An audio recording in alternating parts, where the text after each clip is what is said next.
bit? He said alive. And I'm not sure exactly what he meant, like a live look. I'm not sure. Yeah, I'm not sure. Well, but everything we did was try to trick Rondo. We know how smart he is, and want to add some deception to our game because he knows all our package. So, we had a few extra tricks in there for him. Okay, makes sense.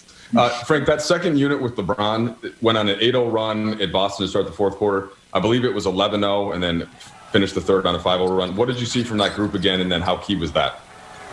Yeah, it was a huge run, a key run for us.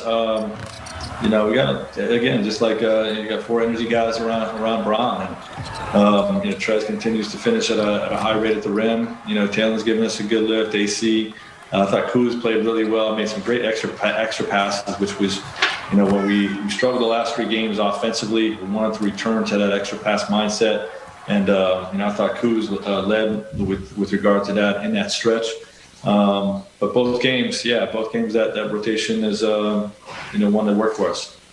And then last thing for me, just how about Schroeder and Caruso and KCP defensively, Frank, on getting into guys, getting steals, the crunch time plays. What did you see from your guards defensively? Yeah, a lot of speed, a lot of scrappiness, a lot of hustle. I thought those guys did a really good job on Trae Young. We did a better job taking the ball out of his hands in the second half. And he's really, really difficult to guard. He's really difficult to guard without fouling him. We gave him his average on free throw attempts, 11, which is, I guess it's, could be better. But for their team, shot 17. So I think we did a good job with the rest of those guys. We took the ball out of Trey's hands, okay, and he gives it to two of the bigs at the rim. Our guys swarming the paint, making those types of plays. But Alex, KCP, and Dennis were really good, just trying to stay with Trey. Dan? Oh, thanks, Will. Happy birthday, first of all. Thank you. Frank, when you find a lineup like that works and stuff like that, how did that get cooked up in the first place? That five guys together, what were you hoping to get from that group? And then now that you've seen it work 2 games in a row, do you feel like, this is something that I think we can go to pretty regularly? There's a lot of lineups I feel like we can go to. We got a lot of good players. We got two good players in Wes and Keith that didn't even play the last 2 games. That I would feel great about those guys being in there too. So it's just one of those things. It's I'm sure it's not going to work every night, but when we shrink the rotation, guys, aren't sitting on the bench as long for longer stretches, so you have less cold guys coming into the game.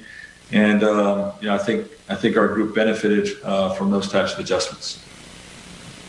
Dave?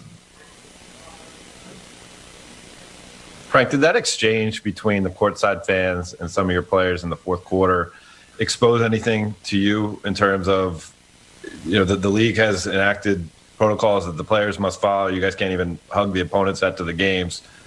Yet there's fans in the arenas that can take off their masks and yell at players. Yeah, well, if that happened, and then it certainly exposed something with regard to having fans in the pandemic. You obviously can't have fans taking a mask down and shouting at our players with the virus out there during these times. So, I don't know. I really don't know what happened on that play. Just